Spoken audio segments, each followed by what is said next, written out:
وا نەڕوایە مە ئاستەنگ نییە بڕواتان بێ نا بڕواتان بێ مەبەست بەڕێستان نییە ئەمە حەوت داوامان کردووە پرۆژە بێ بە یاسایانی من دڵنیام لە نیەت پاکی لیژنەکانی پەرلەمانی کوردستان ئەندامانی پەرلەمانی کوردستان بەڕێزان ڕێوشێنی خۆی بڕیوە ئێمە مناقەشەی و پێشنیازە یاسایە ئەمڕۆکەین بەڵێ با بگەینە ئەو بڕگەی پەیوەندی بەو بابەتەوە هەیە بەڕێزان ئەندامانی پەرلەمان با ئێمە دەست بە بڕگەی یەکەمی بەرنامەی کار بکەین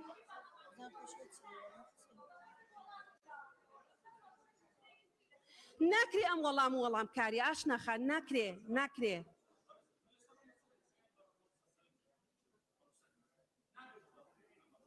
بەڵێ فەر بەڕێسەرۆکی پەرلەمان بەرمەبنای قسانی کە بەڕێستان کردتان لەسەرەوەی کە سایتێکی معتەبەر راپۆرتێکی کردووە لەسەرەوەی هەر پرۆژە یاسایەک لە بخۆی پەرلەمانی کوردستان دەرچوو بێت ملیارێک کۆوەندە کەوتووە یعنی کۆی قسەکانی بەڕێستانەوەی کرد وتر لەبەرەوەی کە ئێمە بۆ ناتوین بە قسە بکەین ئەگەر بابەتەکە ئەوەیە لەم خولی پەرلەمانی کوردستان بۆ کەمترین یاسا دەرچوو زۆرترین مەسروفات هەیە بۆ لەبەروی ئێمە قسەمان کردووە من پێم وایە ئەوە نیە دەبێ ئێمە ڕاست بکرێت چکەمە دەچێتە پرۆتۆکۆل و بەڕێ سەرۆکی پەرلەمان ئەم بابەتە پەیوەندی بەوە هەیە لەلایەن دەستی سەرۆکایەتی پەرلەمان و پێشەلی پێڕەوی ناوخۆی پەرلەمانی کوردستان کراوە و چەندین جار ئێمە داوامان کردو بەپێی پێڕەوی ناوخۆی پەرلەمانی کوردستان لەو ڕۆژانەی کە دیاری کراوە لەنێو پەیڕۆ بۆ دانیشتن پەیڕۆ بکرێت بەڵام دەستی سەرۆکایەتی پەرلەمان بار هۆکارێک کە پێشتر پرسیارمان کرد نقطەی نزامیمان کردو کۆ نەبووتەوە و لیژنە پەیوەندیدارەکان و دوجار هەندێک لەو پرۆژە یاسایانی کە بارگرانی دارایی هەنێ نێداونەوە بۆ حکوومەتی هەرێمی کوردستانەوەی کە بەرپرسە لێی قسەکردنی پەرلەمانتاران نیە خۆی مە دەکرێت 12 ساعت 5 ساعت لێرە قسە بکەین و کاروبارەکانیشمان بکەین بەڵام ئەم پەرلەمانی کوردستانە جاری وا بە دوومان کۆ نەبووەوە بە مانگی کۆ نەبووەوە سپاس ئەگەر راپۆرت حاضر نەبێ ئێمەش ناتوانین کۆ ببینەوە بەڵێ کاک پێشەوا وەرەگرم بەڵێ بەڕێز سەرۆکی پەرلەمان لە بڕگەی یەکەم ڕاوبۆچوونی پەرلەمانتاران لەبارەی ڕانیە ئێمە واژۆمان بۆ کرد کە دانیشتنی پەرلەمان بکرێت لە ڕانیە بەڵام یعنی ئێمە تایتڵێکی سەیرە ڕاوبۆچوون ینی چ کاریگەریەکیە لەوانەیە ئێمە لەم 111 کەسە دە کەسمان بە تەواوەتی ناوڕانی نەبینی بێ سەردانی ڕانی نەکرد بێ کەسێک کە نەچوبێتە ناو شوێنێک و مەعاناتی خەڵک هەست پێ نەکاوە بە گەڕەکەکانی ڕانیە نەگەڕێت لە دۆخی ڕانیە نەزانێت چ قسەیەک بکات لەسەر ڕانیە جگەلەوەی کە ئێستا دەرگایەک دەکرێتەوە بۆی کە جواب و جوابکاری بکرێت و مزایدە بەسەر یەکترا بکەین من ئەمە بۆچی ئەڵێم 16 سێ لە بەردەمانە ئێمە یاداشتێکمان ئامادە کردو بۆی کە لە هەڵەبجە دانیشتنی پەرلەمانی کوردستان بکرێ هیوام وایە 16 سێ نەنووسێ ڕاوبۆچوونی ئێمە وەربگیرێ ئەگەر هەر هەوڵێکتان داوە با دانیشتنی پەرلەمان لەوێ بێت چونکە خەڵکی منتیقەکە بۆ خۆیان باشتر ئەزانن دۆخ و گوزەرانیان چۆنە نەک لەوەی ئەوەی کە لێرە دەرگایەک بکرێتەوە ببێتە جواب و جوابکاری و لەوانەیە بە ئاراستەیەک بڕوا خەڵکی ڕانیە ئەسڵان بڵێن بریا ئەم بڕگەیشتان هەر زیاد نەکردای لەم 40 دقیقە سوپاس بەڵێ زۆر سپاس ئێمە یاداشتەکەی ئێوەمان 3 ڕۆژ پێش 5 سێ پێگەیشت لەبەر دۆخی کۆرۆنا و لەبەرەوەی ناتوانین لە ڕووی لۆجستیەوە لە ماوەی 3 ڕۆژە ئامادەکاری بکەین لە قاعەیەک لە ڕانیە بۆ کۆبوونەوەی پەرلەمان و خۆتان نەزانن بابەتی کۆرۆنا هەیە و بۆ دانیشتنی پەرلەمانیش پێویستی بە ئامادەکاری لۆجستیە ئێمە لە ساڵی 2015 بۆیە چوین دانیشتنێکمان لە هەڵەبجە ئەنجامدا لەبەرەوەی دەستکەوتێکمان پێبوو ئەو کاتە بۆ هەڵەبجە کە بریتی بوو لە بڕیاری بە پارێزگاکردنی پارێزگای هەڵەبجە خەڵک دەستی بۆ کردبووینەوە سنی بۆ کردبووینەوە و شوێنەکان بۆ ئامادەکردبووین سوپاسیانەکەین ئیدارەی ئەو کاتە و خەڵکی ئەو شارە بەڵام بەڕێزان هەرێمی کوردستان شار و شارۆچکەکانی هەرێمی کوردستان ئەوەندەیان نەهامەتی بینیوە لە ڕابردووە ئەگەر ئێمە هەر کۆبوونەوەیکی پەرلەمان ببینە هەرێکێک لەو شارانەی کە تووشی جۆرێک لە کارەسات و نەهامەتی بوون دڵنیابن دەبینە ئەرک بۆ ئیدارەی ئەو شارانە بۆ ئامادەکاری لە ڕووی لۆجستیەوە و ئەم بابەتە بابەتێکی ئاسان نییە ئەگەر پێشتر ئامادەکاری بۆ نەکرابێ ئێستش کە دەرفەتە دەین بۆ ئەوەی باسی ڕاپەڕین بکرێ و باسی دۆخی ڕانیە بکرێ و باسی پرۆسی ڕاپەڕین بە شێوەیەکی گشتی بکرێ بۆ ڕێزگرتنە لەو یاداشتەی بەڕێستان کە نەمانتوانی دانیشتن ببینە ڕانیە و نەمانتوانی ئەو ئامادەکاری لە ڕووی لۆجستیەوە پێویستە بۆ دانیشتنەکەمان ئەنجامی بدەین بەڵێ کاک سەرکۆ بەڕێز سەرۆکی پەرلەمان ئێمە لە بەرواری 18 11 2020 32 پەرلەمانتار بەپێی مادەی 66 لە پەیڕەوی ناوخۆی هەرێمی کوردستان داوامان کردو دانیشتێکی تایبەت سەبارەت بە گرێبەستی 50 ساڵی نێوان حکوومەتی هەرێمی کوردستان و دەوڵەتی تورکیا ئەنجام بدرێ و بانگشتی لایەنی پەیوەندیداری حکوومەتی هەرێمی کوردستان بکرێ بۆ خستنە ڕووی ناوەڕۆک و وردەکاری ئەم ڕێکەوتنەوە کاریگەریەکانی لەسەر فرۆشتنی نەوتی هەرێمی کوردستان بەداخەوە تاکو ئێستا ئەوە نزیکە بێتەوە لە 4 مانگە ئەو دانیشتە نەکراوە کە ڕێژەی یاسایی پەرلەمانتارانیش واژویان کردو و داوایان لە سەرۆکایەتی پەرلەمان کردو. زۆر سپاس. بەڵێ زۆر سپاس. ئێمە یادداشتەکەمان ئاڕاستی حکوومەت کردووە، هەر کاتێک حکوومەت ئامادە بوو بێ ئێمە و دانیشتان جامدەی. بەڵێ ئاشنا خان فەرموو. بەڵێ بەڕێ سەرۆکی پەرلەمان تایبەت بە خوێندنەوەی دووەمی پێشنیازە یاساکە. ئەم پێشنیازە یاسایە من کە راپۆرتەکە گەیشت بە دەستمان سێرم کرد بە تەنها لە نێوان لیژنەی قانونی و تا لیژنەی سامانە سروشتەکان ئەڵەن ئێمەش بەشداریمانتیانە کردەوە، بەڵام بەدەر لەوە پەیوەندیەکی زۆری بە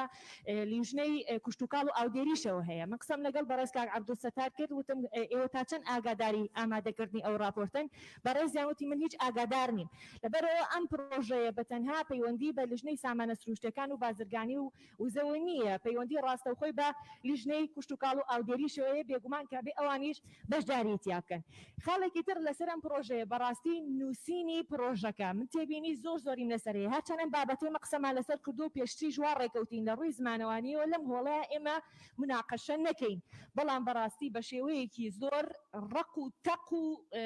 با بڵێین بە شێوازێک نووسراوەتەی ناگەی. من بۆ خۆم چەند جار بڕگە و مادەکانی ئەم پرۆژەیەم خوێندۆتەوە ئەنجا توانی ومەتی بگەم. ئەم پرۆژەیە پەیوەندیدارە بە چین و چینە جیاوازەکانی کۆمەلگای ئێمەوە کە ئەبێ ڕەچاوی ئەوە بکەین کە بە شێوازێک بنووسرێت، بەڕاستی هەر قانونی ژە بێ زمانێکی سادە بێ بۆ ئەوەی کە هاوڵاتی لی تێبگات کە تۆ بۆ ئەی ئەنووسی. بۆیە بەلای منەوە گرنگە بێژگەلەوە ئەوەندەی کە من ئاگادار بم بەڕێز وەزیری بازرگانی و پیشەسازی باری تەندروستیان فاوانی ئەمڕۆ ئامادەی دانیشتنەکە نابن، نازانم بەڕێز وەزیری کوشتتوکاڵ ئامادا بێیانە. لەبەر ئەم هۆکارانە من بە پێویستی ئەزانم بەڕێستان ڕای ئەندامانی بەڕێزی پەرلەمان وەربگرن لەسەر ئەوەی کە تەجیل کرێت. بەڵێ گرنگە ئەم پرۆژەیە ئەم پێشنی یاسایە ببێ بە یاسا، بەڵام وەکو کاک عەلی وتی ئەبێ بزانین چۆن ئەبێت بە یاسا. زۆر سپاس. بەڕێزان ئەم بابەتە مەسەلەی ئیغراق، مەسەلەی دەعم، مەسەلەی پاراستنی بەرهەمی خۆماڵی نەپەیوەندی بە پیشەسازی هەیە، نەپەیوەندی بە کشتتوکاڵ هەیە، پەیوەندی بە بازرگانی نێودەوڵەتی هەیە. و ئەم پرۆژەیە کە دراوە بە لیژنەی پیشەسازی وزە لەبەر ئەوە بووە کە وەزارەتی پیشەسازی ئێستا وەزارەتی بازرگانیشی لەگەڵە. بەڕێزان ئەم بابەتە بابەتێکی قورسە، تەنانەت بۆ پسپۆڕان و تایبەتمەندانی بوارەکە بابەتێکی قورسە. باس لە پاراستنی بەرهەمی خۆماڵیەکەین پیشەسازی و کشتتوکاڵی، بەڵام لە بوعدە تیجاریەکەیەوە باسیەکەین نەک لە بوعدێکی تر. ئێمە ئێستا بۆ پاراستنی بەرهەمی خۆماڵی لەو بوعدەی کە پەیوەندی بە کشتتوکاڵ هەیە یاسای ژمارە 4 ساڵی 2008مان هەیە کە باز لە چۆنێتی پاراستنی بەرهەمی خۆماڵیەکە لە ڕێگەی وەزارەتی کشتتوکاڵ و بەجێبەجێکردنی لە ڕێگەی وەزیری کشتتوکاڵ. بابەتی ئیغراق بابەتێکی قورسە، نەک تەنها بۆ ئەندامانی پەرلەمان بەڵکو تەنانەت بۆ ئەو پسپۆڕانەشی کە اختصاصی دقیقیان لە بابەتی ئیغراق و دەعم هەیە. هیچ کەسێک لە ئێوە، هیچ بەڕێزێک لە ئێوە من دڵنیام لەوەی کە ناتانەوەی قانونێک لە پەرلەمان دەربچێت کە بە باشی دراسە نەکرابێ، بەڵام ئەم پێشنیازە یاسایە دڵنیاتانەکەم زیاتر لە 25 سەعات کۆبوونەوەی بەس لەگەڵ پسپۆڕانە بۆ کراوە، 25 سەعات کۆبوونەوەی دقیقی بۆ کراوە. و ئەم بابەتە بە زمانە عەرەبیەکەشی بابەتێکی قورسە، بە تەنها بۆ هەرێمی لە زمانە کوردیەکانە خەتای ئێمە نییە کە لە زمانی کوردیا مستەڵەحی بەرامبەری دقیقی ورد لەگەڵ مستەڵەحاتە عەرەبیەکانە نییە. ئێمە ناچارین تەرجەمەی حرفی بکەین و جوانکاری تیا بکەین، ئەگینا ئەمەشمان پێدەرناچوو. ئەم بابەتە قورسە، ئەم بابەتە حتەنانەت ڕێیەک هەیە کە پێی وایە ئەم بابەتە بابەتێکی فدراڵیە و ئەبێ بە تەنها دەوڵەتی اتحادی قانونی بۆ دەرکات. بەڵام بەڕێزان ئێمە بۆ ئەوەی تووشی ئەو بەریەکەوتنەژ نەبین چەند مادەیەکمان لێرە داناوە و گەڕاوینەتەوە بۆ ئەو پرۆتۆکۆڵەی کە لە نێوان حکوومەتی هەرێمی کوردستان و حکوومەتی فیدرالی کراوە بۆ چۆنێتی پاراستنی بەرهەمی خۆماڵی کە بە دەقتیایە هاتووە دەسەڵاتی داوە بە حکوومەتی هەرێمی کوردستان بۆ ئەوەی ئیجراعات وەربگرێ بە مەبەستی پاراستنی بەرهەمی خۆماڵی و لە ناو پرۆتۆکۆڵەکە هاتووە ئەگەر بەریەکەوتن هەبوو لە نێوان ئیجراعاتی حکوومەتی هەرێم و ئیجراعاتی دەوڵەتی فیدرالی کامیان تونترە بەوەیان وەرەگیرێ ئێمەش خۆمان قەنەعەتمان وایە مادەم حکوومەتی فیدرالی بۆ خۆی ئیقرارەکە سەرباری ئەوەی بوعدەکەی بوعدێکی فیدرالیە ئیقرارەکە بەوەی کە حکوومەتی هەرێم بۆی هەیە ڕێو شوێن وەربگرێ ئەی ئێمە بۆ ئیسفادە لەم مبادرەیە نەکەین و قانونی خۆمانمان هەبێ هەرچی تێبینیەکتان هەیە لەسەرم بابەتە ئەتوانن ئیزافەیکەن ئێمە تەلەفۆنمان بۆ بەڕێز وەزیری بازرگانی کردو دوێنێ لە ڕێگەی بەڕێز سکرتێری پەرلەمانە بۆی بەڕێزیان ئامادە بن بۆ خۆی وتێتی ناتوانم ئامادە بم ڕاوێژکارێکە منێرم هەر تێبینیەکێ بوو تەمان ئەو ڕاوێژکارە کاکتۆر سۆرانە تێبینی زۆر باشی نووسی بوو لە ڕێگەی وەزارەتی پیشەسازیەوە هات بۆ پەرلەمانی کوردستان ئێستش لێرە ئامادەیە دەتوانێت بە نووسین هەر پێشنیار و ڕێیەکی هەبوو هی وەزارەتەکەی بوو پێشکەشیکە هاوکات لەگەڵ بێگەردخان قسەکراوە و پێمان و تۆ ئەتوانێت ئامادەی دانیشتنەکەی پەرلەمان بێ و پرۆژەکەشیان بۆ چووە لەبەرەوە بەڕێزان ئەمە پێشنیازە یاسایە و ئەنجومەنی وەزیران ئیقراری کردووە و ئێوە هەر ئیزافەیەکتان هەیە ئێمە لەسەر سەرمانی دانین تکایە با بڕۆینە سەر بڕگەی یەکەمی بەرنامەی کار بەڕێزان بۆی پێتان بڵێم چەند کەس ناوی نووسیەوە بۆی لەسەر ڕاپە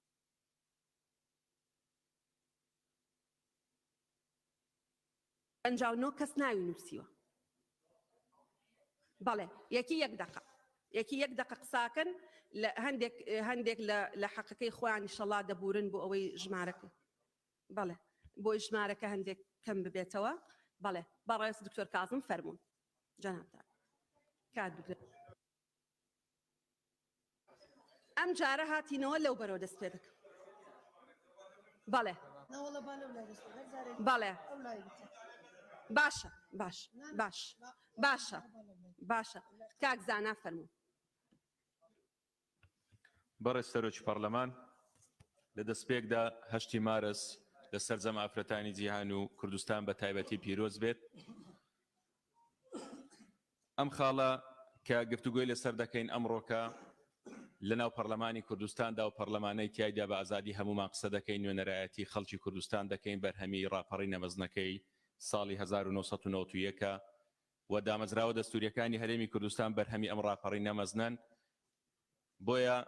پێویستە لەسەر هەموو لایەکمان ڕێز لە ئەو بەرهەمە مەزنەی ڕاپەڕینی خەڵکی کوردستان بگرین کە تایدا دامەزراوە دەستوری شەرعیەکانی هەرێمی کوردستانی تایدا بەرهەم هات و بە پێچەوانەوە ڕێزنەگرتن لە دامەزراوە دەستوریەکان ڕێزنەگرتنە لە قوربانیدانی هەزارەها ڕۆڵەی گەلەکەمان و پێویستە هەمومان لە ئاستانگا سەر ڕێز و نەوازشدا بنوێنین دەواازەی ڕاپەڕین و سەرجەم ناوچەکانی تری کوردستان شایانی خزمەتن بەڵام لە دەواازەی ڕاپەڕینەوە دەبێت خزمەت گوزاریەکانی حکوومەتی هەرێمی کوردستان دەست پێ بکەن جێگای دەستخۆشیە بۆ جەنابی سەرۆک وەزیران کە لە کابینەی نوێمی حکوومەتی هەرێمی کوردستاندا بڕی 20 میلیار و 256 میلیۆن دیناری تەرخان کرد بۆ 4 پرۆژەی خزمەت گوزاری لەم دەواازەیەدا پێویستە پەلەی لێ بکرێت لە جێبەجێکردن زۆر سپاس سپاس کاک جەمال فەرموون بەڕێز بە ناوی خوای گەورە و میهرەبان 5 ئازاری 91 لە جەماوەری ڕانیە و سەرجەم کوردستانیان پیرۆز دەکەم درود بۆ ژیانی پاچی شەهیدانی ڕاپەڕین و هەموو شەهیدانی کوردستان بەڕێز سەرۆکی پەرلەمان دیارە خزمەت گوزاریەکانی ڕانیە لە ئاستی گەورەی ڕاپەڕینەکەیان نین هیوادارم ئەوانەی ئەمن باز دەکەم کە ڕاستپێدراوم لەلایەن خەڵکی ڕانیە بگاتە جێی خۆی بە هیمەتی ئێوەی بەڕێز دووسایدی ناو بازاری ڕانیە نەخۆشخانەی 290 قەڕەوێلەی ڕانیە پرۆژە ئاوی دەربەن 170 بەسەرەوەیان جێبەجێکرایە بەڵام بەداخەوە چەندی ساڵە ئیهمار کراوە و تەواو نەکراون زادەی 6 مەتری قرتاوکردنی گەڕەکانی ڕانیە کەمکردنەوەی بازی زەویەکانی کە حکوومەت دابەشی کردێ ئێستا دەکرێن نە کشتتوکار بەقەدەر خۆی بازی هاتیتە سەر بە فەرمیکردنی مەرزی چێلێ کە لە ڕووی بازرگانی و هەلیکار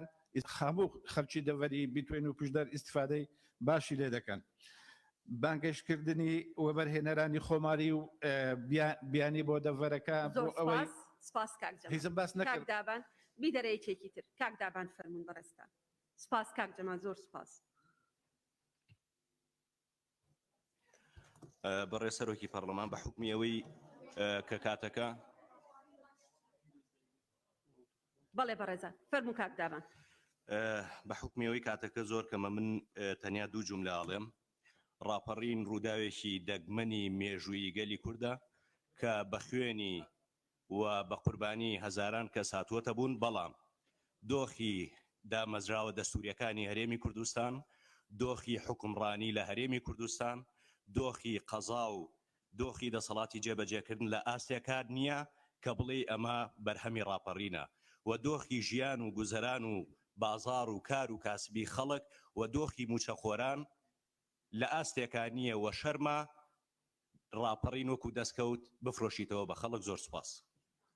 خۆی دەستکەوتە و ئەوە دەسڕێتەوە لە پرۆتۆکۆل. مژدە خان فەرموو. بەنای خوای گەورە یادی نەورۆز و ڕاپەڕین لەسەر جەمگەلی کورد پیرۆز بێ.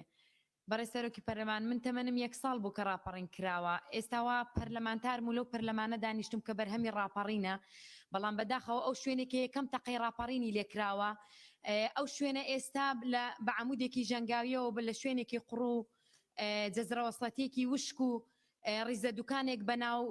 بە ناوەڕاستی دووسایدی ڕانیەوە لەو شوێنە یادەکە کراوەتەوە. بەداخەوە کە 30 ساڵ تێپەڕ دەبێ، بەڵام دەسەڵاتدارانی ئەم حکومەتە ئەم وڵاتە نەیانتوانیوە خزمەتی خەڵکی ئەو دەڤەرە بکەن کە لە هیچ ڕۆیەکەوە هیچ خەدەماتێکی پێشکەش نەکراوە. چەند ساڵە خەڵکی ڕانیە داوای دووسایدێک دەکا کە ڕیزە دوکانێک ڕێگرەوە، حەلەکەشی زۆر ئاسانە، 11 ملیاری دەیە. حکومەت چەند پێشنیازی خراوەتە بەردەم کە چارەسەری ئەو کێشەی ئەو دووسایدە بکە، بەڵام هەتاوەکو ئێستا نەکرد. ئەو دووسایدە ڕانیە لە سەرجەم پرۆژە خزمەت گوزاریەکان دڵسۆزێکی وای نییە و هەتاوەکو ئێستا بەرپرسان نەیانتوانیوە هیچ شتێک بکەن بۆ خەڵکی ڕانیە و بەداخەوە. دەست خۆش سپا. هەدیە خان فەرموو.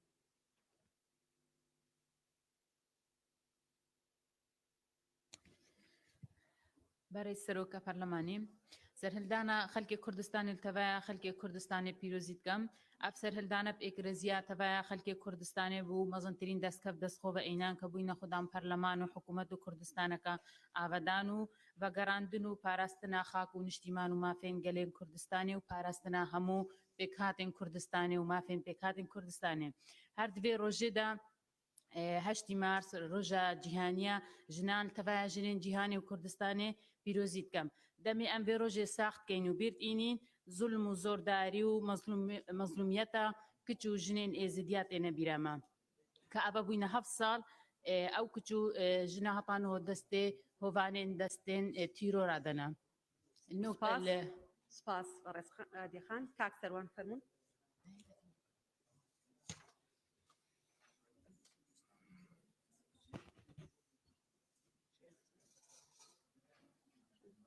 کاک سەروان. بەناوی خودای گەورە و میهرەبان، من پیرۆزبایی لە تەواوی ملەتی کورد دەکەم بە بوونەی دەستکەوتی مێژووی یادی ڕاپەڕینی مەزن لە پێشمەرگە قارەمانەکان و خانەوادەی سەربەرزی شەهیدان ئەوانەی ئەمڕۆیان دروست کرد. بەم بۆنە من داوا لە هەموو پەرلەمانتاران و هەموو حەزبە سیاسیەکانی کوردستان دەکەم کە دەستی برایەتی و یەکڕێزی بۆ یەکتر ڕابکێشین. ئیدی تەشهیر و سوکایەتیکردن بە یەکتری ڕاستی 30 ساڵە ئێمە گلەی ئەوە لە یەکتری دەکەین کە سوکاتی بە یەکتری دەکەین کە چیاتا ئێستا دەستی برایەتی و محیبەت و کوردایەتیمان بۆ یەک ڕانەکێشەوە. با ئەم یادە بکەینە یادی برایەتی، با بکەینە یادی پێکەوە ژیان، با بکەینە یادی کورد بوون. ئەوە یەک دووش داواکاریەکەم لە هەموو پەرلەمانتاران و سەرۆکاتی پەرلەمانی کوردستانەیە بەڕاستی بۆ ئەم یادە مەزنە، چونکە بەدیهێنەری ئەم دەستکەوت و پیرۆزیانە پێشمەرگەن. شەرمە بۆ ئێمەوا لە پێشمەرگە بکەین بچێت لەسەر باڵەخانەیەک خۆی فڕێدات خۆی بکوژێت کۆتایی بە ژیانی خۆی بێنێت. ئەوە یەک دووش نووسراوێکمان ئاراستەی بەڕێز سەرۆکاتی پەرلەمان کردووە بۆ بەهانەوە چوونی ئەو پێشمەرگە زێرەڤانیانەی کە 21 ڕۆژ لە دەوامن هەفتەک لە ماڵەوەن. ئەگەر وەڵامیەوان لە وەزارەتی ناوخۆ دراوەتەوە چونکە لە بار و گوزەرانیەکی زۆر ناخۆش. زۆر سپاس. سپاس بۆ بەڕێزت. کاک زیاد فەرموون. بەناوی خوای گەورە بەڕە سەرش پەرلەمان، سەرەتا ئاسایی ڕێزنەوەی یەکەم و درود دەنێرم بۆ ڕۆحی پاکی شەهیدانی کوردستان بە تایبەتی شەهیدانی ڕاپەڕین و هەروە سڵاو و ڕێزمان بۆ هەموو تێکۆشەرانەی کار لە ڕۆژە سەختەکانی خەبات تێکۆشانی ملەتەکەمان بەشدار بوون و ئێستا لە ناومانە نەماون. پیرۆزبایی لە کەسوکاری شەیدان و لە پێشمەرگە قارەمانەکان و تەواوی خەڵکی کوردستانەکەم لە یادی ڕاپەڕین پیرۆزبایی لە ژنانی کوردستانەکەم لە یادی 8 مارس دیارە ئەوە دەرەنجامی زوڵم و زۆری ڕژێمێک لە دوایەکانی عێراق بۆ کە ڕاپەڕین بەرپا بووە ڕاپەڕین ئامانجی خۆی هەبووە بەداخۆ ئێمە دوای 30 ساڵ حکومڕانی لە هەرێمی کوردستان نەمانتوانیوە تەواوی ئامانجەکانی ڕاپەڕین بەدی بێنین بۆ خەڵکی کوردستان بۆیە من پێشنیارەکەم ئێمە وەکو دامەزراوەیەکی دەستوری لە هەرێمی کوردستانە کار بکەین لەسەر گەشە پێدانی پرۆسی سیاسی و دیموکراسی لە هەرێمی کوردستان واروە باشترکردنی ژیان و گوزەرانی خەڵک ئێستا ژیان و گوزەرانی خەڵک لە دۆخێکی خراپە باشکردنی سیستەمی لە دام و دەستگاکانی حکوومەت دامەزراوەکانی حکوومەتی هەرێمی کوردستان بە سیستەم بکرێت و هەروەها کەمکردنەوەی ئەو هەموو گەندەڵی و هەردەردانەی کە لە هەرێمی کوردستانە بتوانین چاکسازی بکەین. سپاس کاک زیاد کاک بەڵێن فەرموون.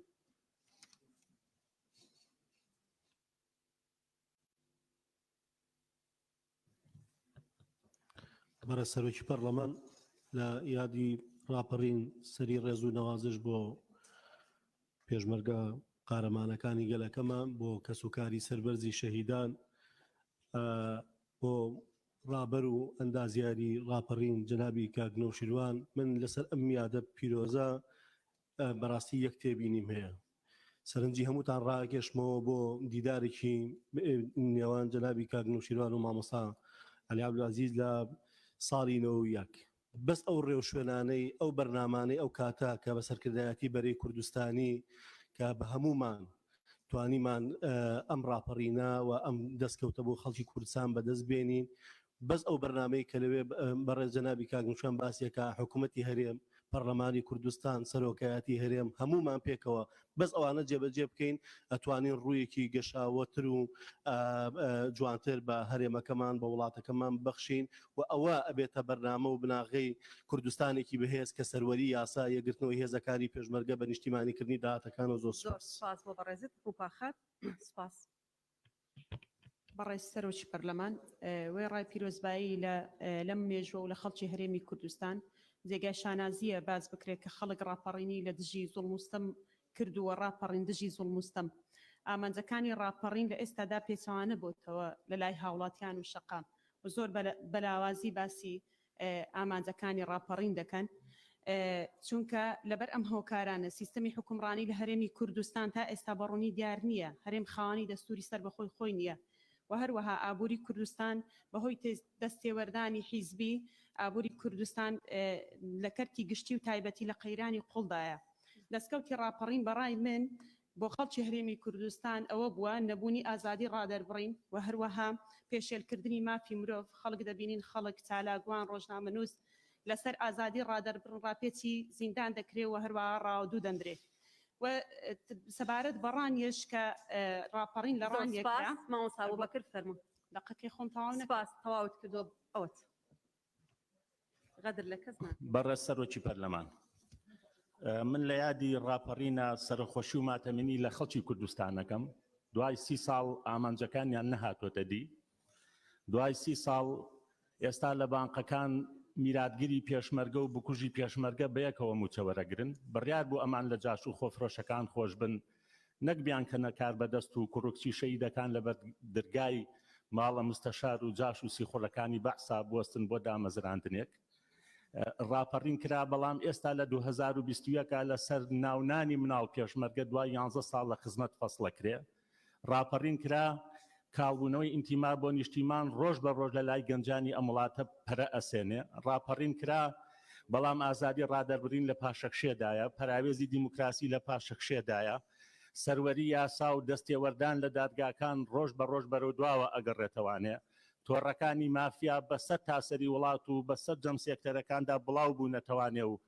هەزاران دەرچوو لە یاسا نەحساب بۆ بازگە ئەکەن نەحساب بۆ پۆلیسی هاتوچۆ ئەکەن نەحساب بۆ پۆلیسی دارستان و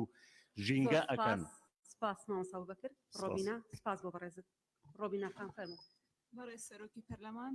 سەرهەلدان دەستکەفتەکە مێژووی بووە ناو بزاڤە ڕزگاری خوازیە کورد و کوردستانیان دیادا سەرهەلدانە ساڵ 1991 سەلاف بوو گیان دوان هەمی قوربانیە تنێرم کو بخوینە خۆ کوردستان ئازاد کردین هەژی گوتنەیە و هەمی پێکاتن نەتەوێت کوردستانت سەرهەلدانێدا دو هەفکار بوون بەشدار بوون گەل پێشمەرگت قەهرەمان بوونە ژناف برنە دەرکردنا ڕژێما بەعس دەما سەرکرداتی کوردستانی بڕیاردا سەرهەلدانێدا خەلک و پێشمەرگت کوردستانی ڕوژەکە وەکو ئەڤڕوودا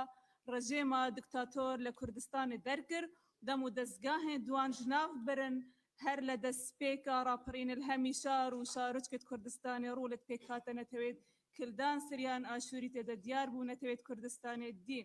تایبەت لە ئازادکردن چوەکو هەولێر و سلێمانی و دهۆک و کەرکووک و ناوچێندیت پێکاتێن دی ڕۆلێکی گرنگ هەبوو کاکمەلای ئەحسان سپاس ڕۆبناخە زۆر سپاس فەرمون بنابێ خدای مەزن و دلوبان بەرێ سەرۆکا پەرلەمانی لە بیرا مەیە ساڵا 92دا چاوا خەڵکی کوردستانی بکەیف خۆش بوو دەمێ ئەف دەستکەفتە هەرامەزن و پەرلەمانی کوردستانی ئەف دەست خوبە ئینای لەورا ئەبروکەجی داخوازێل هەمی پارتین سیاسی بکەن دەسەڵات و بسیۆن بە ڕجاو هیویلت کەینەبە پێلن ئەبی پەرلەمانی وی دەستکەفتە هەندا مەزن ئەبێ کو ملەتی کوردستانی بخینە شەهیدا ئینابە پێلن وی دەستکەفتەی مزایداتت خۆ و هەر دیسا شەڕین خوێن سیاسی نەیدات نەفۆڵێن پەرلەمانیدا پەرلەمانی پێرن بۆ ڕێکێن تەشریعی و مراقبی ڕەنگێکی نیشتیمان پەروەری وی وڵاتیدا ڕێبە بەت و سوپاس زۆر سپاس کاک بەهجەت سپاس زۆر سپاس بەرێ سەرۆکی پەرلەمان سەرهەلدان بەر هەمی خەبات و یەکڕێزیە ملەتی کورد بووە ڕۆژە 5 خەڵکی کوردستان و پێشمەرگەی قەهرەمان کلها ظلم و ستمکاری هر فاندو تیروشکن آزادی الولات محلات ابرو بر همی سرهلدان آزادی ملت میا دخوازین همی لاین جبو پاراستنا دستکفتیا اگرتی بن و همیشیان جبو باشتر کرن جارا خلق کردستان بن به هلکفت و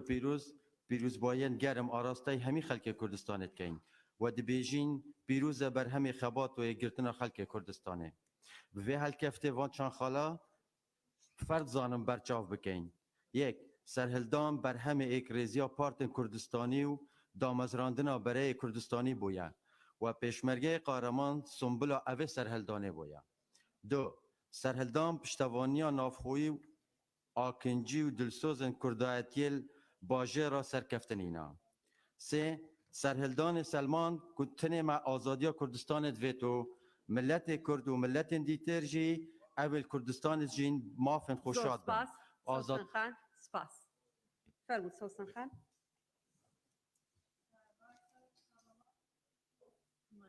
برای سەرۆکی پەرلەمان پیرۆزبای یادی 8 مارس لە تەواوی ئافرەتانی کوردستان دەکەم بەو پێیەکە هەمومان پێکەوە خەباتمان کرد قوربانیماندا ئاوارە بوون و پێکەوە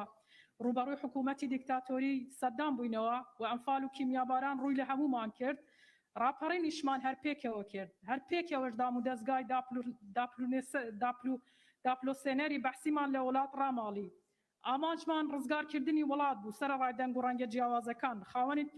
خاوەنی وڵاتی خۆمانین ئێمە بە حکومڕان و ئۆپۆزیسیۆنەوە دەبێ وڵاتەکەمان ئاوەدان و ئاوەدانتر بکەینەوە کەس با دەستکەوتی راپەڕین بەلاڕێدا نەبات با هەزری ئاشتی خوازی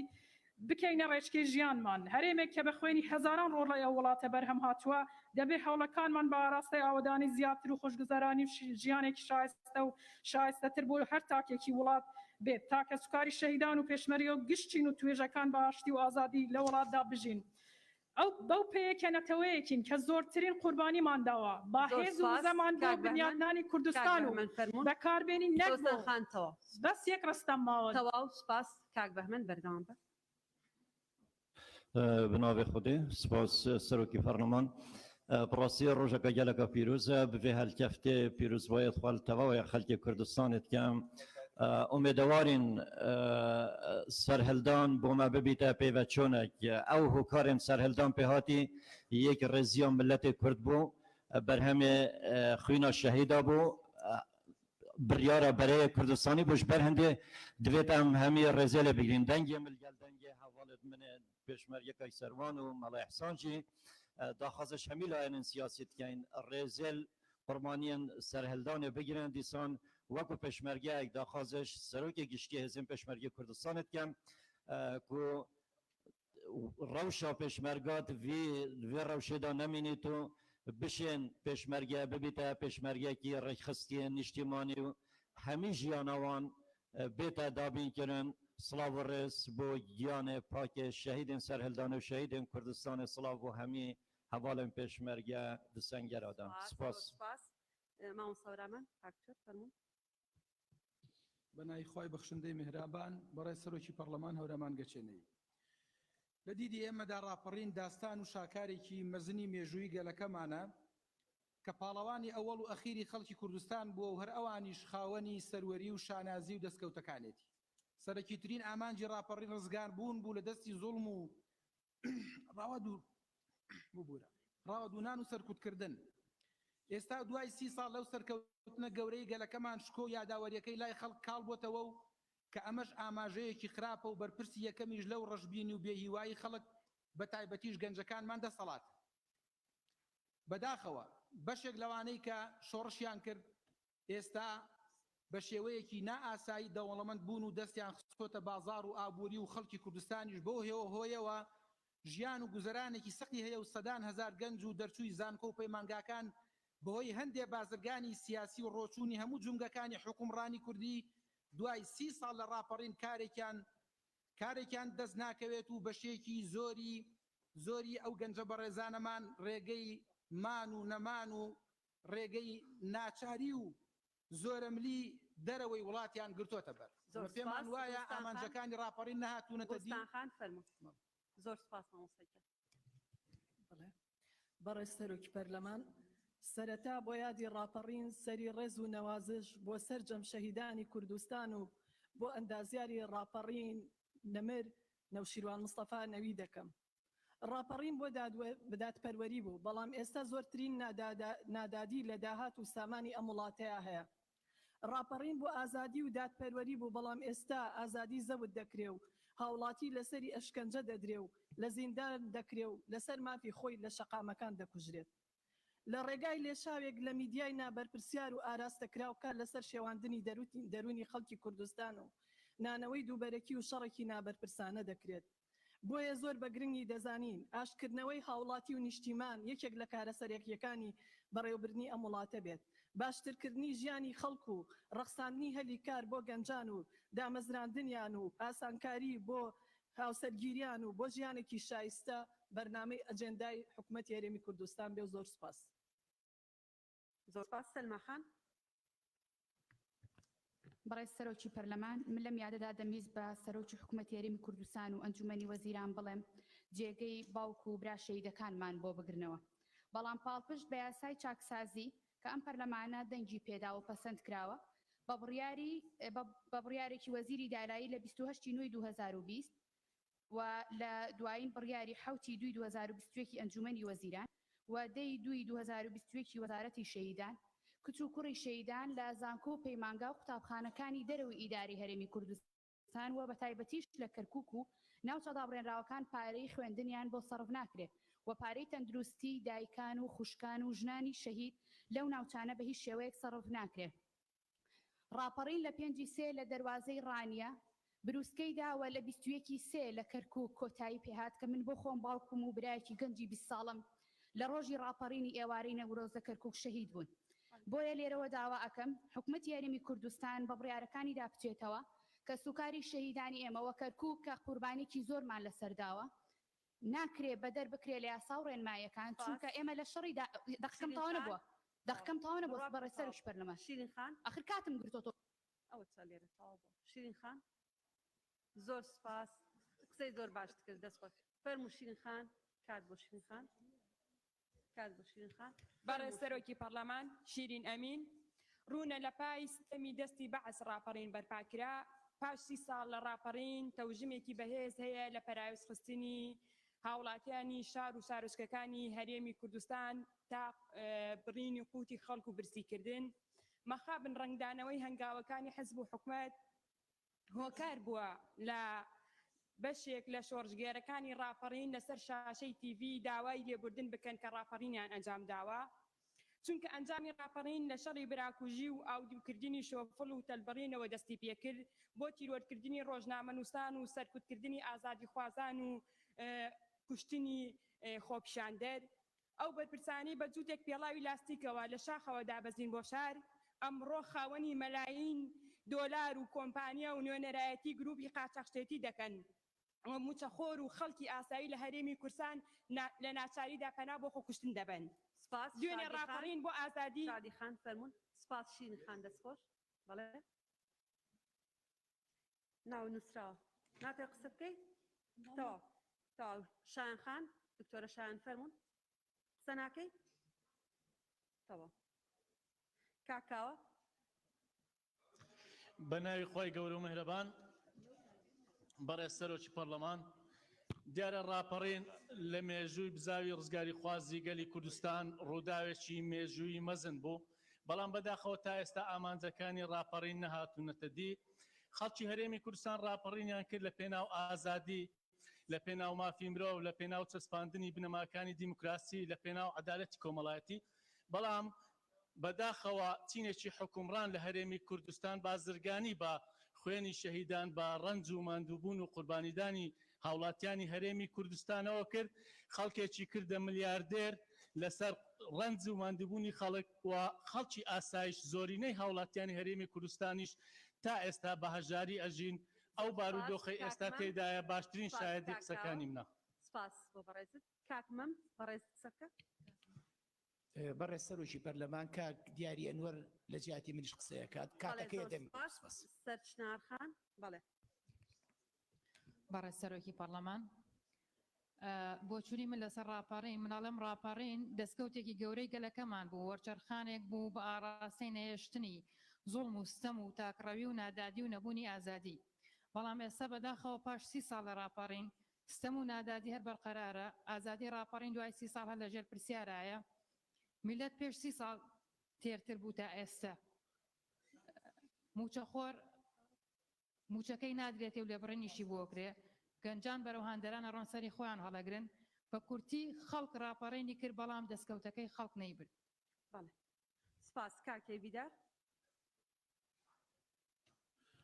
بەڕێز سەرۆکی پەرلەمان لە دوای 30 ساڵ ئێمە لە ڕاپەڕین دابەشبوونی کۆمەڵاتی هەیە لە کوردستان دابەشبوونی ئابووری هەیە دابەشبوونی فکری ڕۆشنبیری سیاسی هەیە دابەشبوونێکی قوڵی جغرافی هەیە دابەشبوون لە نێو تاکی کومەلگا هەیە سلێمانی هەولێری ناخوێنێ بڕیارەکانی هەولێریش لە سلێمانی ناخوێنرێت لەم پەرلەمانە بەڕێزە یاسادار دەچێت جێبەجێ ناکرێت خەڵکی ئێمە و بەشێک لە بەرپرسانی ئێمە بوو تەندروستی دەچنە دەرەوە متمانیان بە تەندروستی هەرێم نەمەوە لە هەمووی مەترسیدارتر ئێستا بەشێکی زۆری ئەوانەی بەرپرسیارەتیان هەیە ئەوانەی پارەدارن جنسیە وڵاتانی دیکە دەکڕن دەتوانم بڵێن بڕوایان بە ئێرە نەماوە ئاسایشی خوراکی ئێمە لە مەترسیدایە 70% کاڵەکانی هەرێمی کورسان لە دەرەوە دابین دەکرێتن دەبێت دەستی پێ بکەین لە خەتی دێگەڵەوە دەست پێ بکەین ئەو خەتە نەهێڵین هەمومان برای یەکدین لەم وڵاتە پێکەوە دەژین لە بەرەکانی شاردا پێکەوە خۆینمان ڕشتووە پێویستە مصالحەتی نیشتیمانی بکەین هەر لەو دێگەڵەوە پێویستە کۆنگرەیەکی ئاشتەوایی بکەین ئێمە جەنابی سەرۆکی پەرلەمان با هەمومانیتیزان بەڕێکخستنەکەوە بکەین نەجات خان فەرموو بناوی خودی مازن و دلوان برای سرکا پارلمانی گرینگترین دستکفتن سرهلدانه بوینه خدان دامزرای شرعی لهرم کردستانه لگوتورا اکی جناب سرک بارزانی پشتی سرهلدانه داخواست کرد که گل کردستانه برای که پروسس دموکراسی و هلبجارتن نیونن خود دیار بکن و ابجا انجمن اجتماعی کردستانه لبرهم هات و دفاع حکمت هرم کردستانه جبر هنده نابی چلاین دستکفتا نادیده بکن برای سرکا پارلمانی جداستان قهرمان کردستانه سرهلدان و پیروز بهار سال 1991 گل کرد بود و یک جبویره دیروکا برای کردستانی بود سال 1986 سرهلدان نوتو به زوبازی جماوه رو پیشمرگه قهرمان بود سرهلدان مزنترین پیبلرز بود و چرخانک بود دیروکی بود کجواکا کردستان هجاندی کاغازات فرمون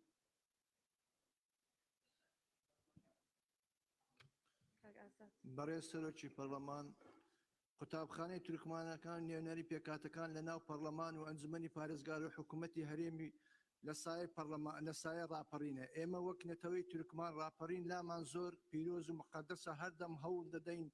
ئەو قەوارە سیاسەی هەرێم ڕۆژ بە ڕۆژ بەهێز بێت بە بیر و فکرەکانمان کاری بۆ دەکەین و داوا دەکەین و احتیمال لەسەر خۆمان بکەین و داهاتمان بەهێز بکەین و بە داهاتی خۆمان بتوانین خۆمان بەڕێوە بین. بۆیە خەلکی بە شەرەفی کوردستان ڕاپەڕینی نەوەتیەک ئەنجامیدا،